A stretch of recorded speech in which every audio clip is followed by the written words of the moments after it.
Hello everyone. In this video, we are going to study the design of Raingauge's network with a help of a numerical. So let's get started. So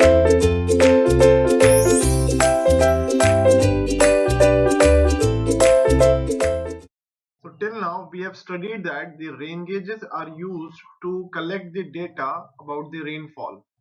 So the data of rainfall that is recorded over a period of time with the help of the device named as the rain gauge.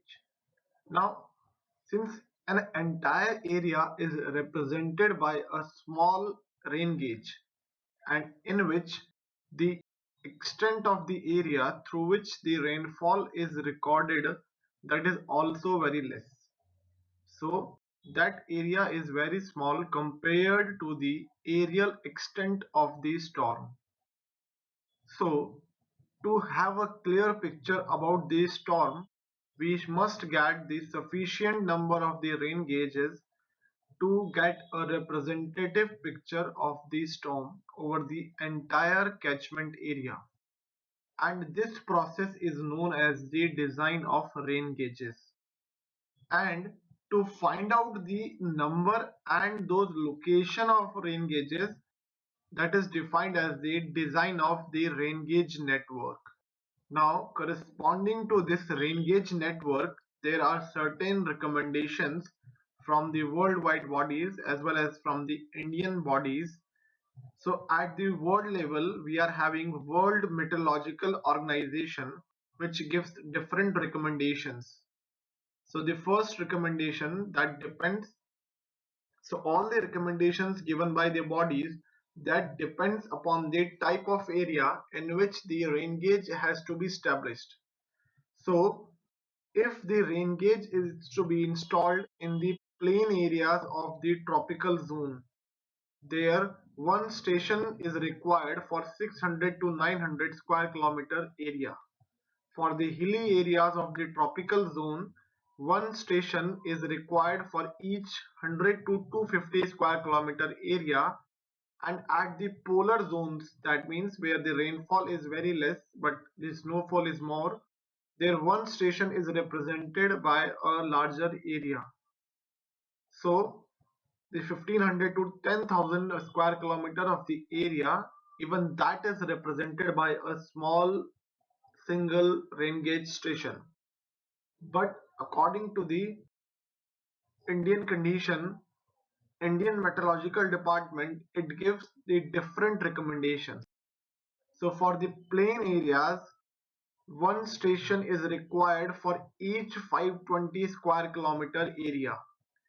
Now for the regions of the elevations which are at a height of 1000 meter, so for that area 260 to 390 square kilometer area is covered by a single rain gauge station, because in the plain area we are having flat surface, so the rain gauge which is installed, that is representing a larger area. But in case of the hilly areas, the flat surface is not available. Because of that, the lesser extent of the area is covered by the single rain gauge station. And if we move higher than this elevation, that means at the typical hilly areas, there one station is required for 130 square kilometer. Now this data given by the IMD, that recommendation is very important, so you must learn them. Now that is the recommendation part, but how do we design the network? So for that, design of rain gauge network, that is, so design of rain gauge network, that is done as the following. So the optimum number of rain gauge that can be computed as the n is equal to CV upon E square. What is this term? So this n is representing the optimum number of rain gauges which will be exactly required to have a clear picture of the storm that has happened over the place. Now here we are having different components. So this CV term, that is representing the coefficient of variation in percentage for existing set of rain gauges. That means if let's say there are already 4 rain gauge stations which are present over there, then the coefficient of variation for all the rain gauges will be calculated. How's that done? That we will see in the next step. This E value, that is representing the allowable error, and that too in percentage, in the estimation of the existing set of the rain gauge. So this percentage value is of the error and this percentage value is of the coefficient of variation. One important point that you should remember, that both the values must either be in percent or in decimal, but it should not happen that one is in decimal and other one is in percentage, because that would yield the wrong results. Now if the results obtained by the existing rain gauge station that is similar, that means more or less the data represented by them is equal, then the number of additional rain gauge required, those would be less. Then how do we get this coefficient of variation? So for that we are having the another relationship that is given as CV is equal to sigma upon PM into 100, and this would yield the result of coefficient of variation in percentage, where this PM is the mean value of the rainfall for existing set of rain gauges. That means this PM will be evaluated as the summation of rainfall data for all the rain gauge stations up to the nth station divided by the number of stations, that will be is equal to n. That's how we would be getting the mean value of the rainfall. Now how do we get this sigma value? So this sigma, that is representing the standard deviation of the rain gauge stations. Now this standard deviation, that is calculated as the difference between the individual values of any station and the mean precipitation, that is represented by PM. So this difference of these two values, that would be calculated for each of the station, and ultimately it would be squared. Now for each of the station this would be done, and then we would add up all those values, and it has to be divided by one lesser station, that is n minus 1, and then the square root of this term has to be taken, that would give us the standard deviation value. So that is how we calculate this result.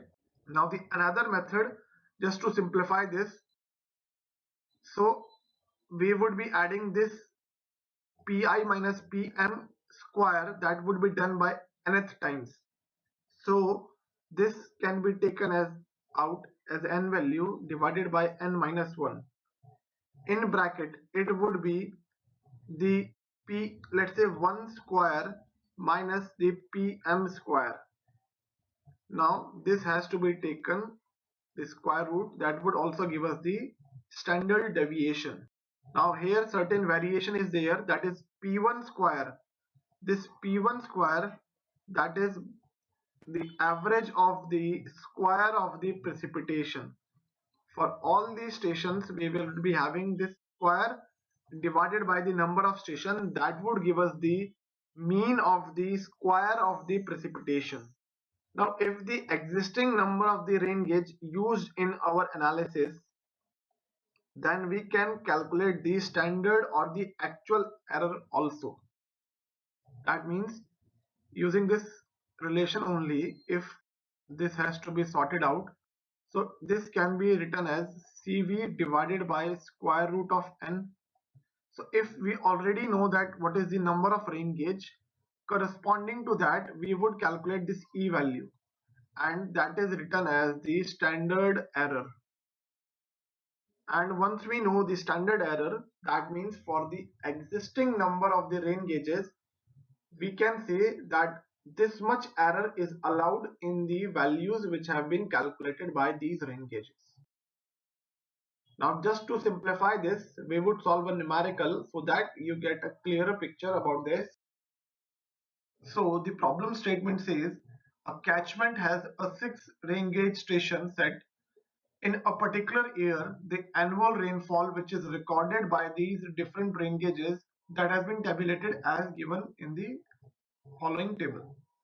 The station are mentioned and corresponding to them the precipitation is mentioned in centimeters.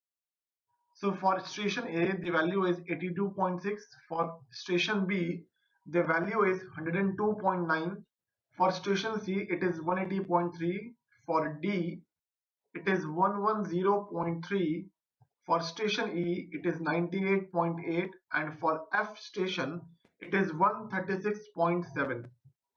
Now the first of the problem, it has been asked about the standard error for the given data. Now for the existing set of the rain gauges, we know that the existing number of rain gauges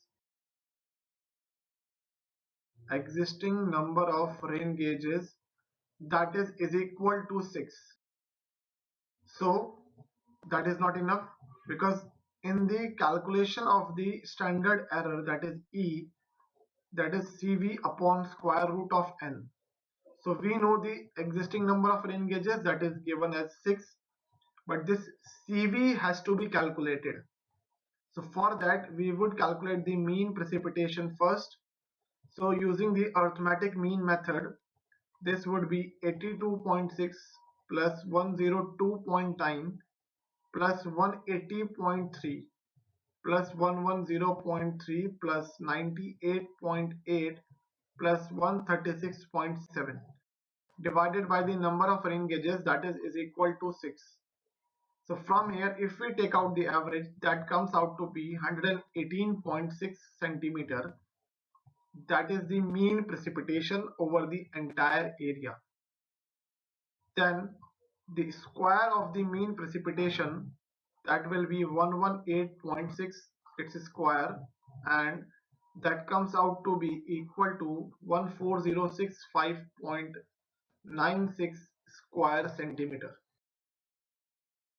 Now we need to take the average of all the precipitation, or rather the average of the square of the all the precipitation. So this P1 square value, that is the first precipitation, that is 82.6 its square, plus next value is 102.9 its square, plus 180.3 its square, plus 110.3 its square, plus 98.8 square, plus 136.7 square divided by 6. Now if we calculate this value, this P1 square, that comes out to be equal to 15088.99 square centimeters. Now therefore the standard deviation, so we have sorted the result as n upon n minus 1 into P1 square minus Pm square. So the formula for the standard deviation, that has been simplified in this form. So that will be 6 upon 6 minus 1 into 15088.99 minus the Pm square, that is 14065.96. From here the standard deviation, that comes out to be equal to 35.036, and that is in centimeters. Therefore the coefficient of variation that we can calculate now, so the coefficient of variation which is represented by CV, that is equal to sigma upon Pm into 100. The sigma value that we have calculated, that came out to be equal to 35.036 divided by the mean precipitation, that was 118.6 into 100. From here if we calculate this value, that comes out to be 29.54%. Therefore the standard error, that is equal to CV upon square root of n.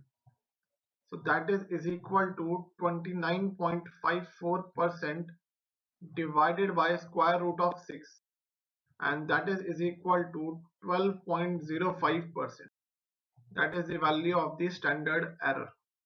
So that is the first part of the problem, which was asking to calculate the standard error for the given data.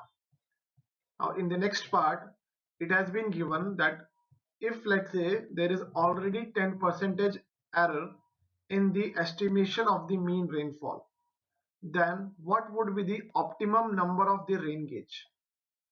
So corresponding to the second part of the problem,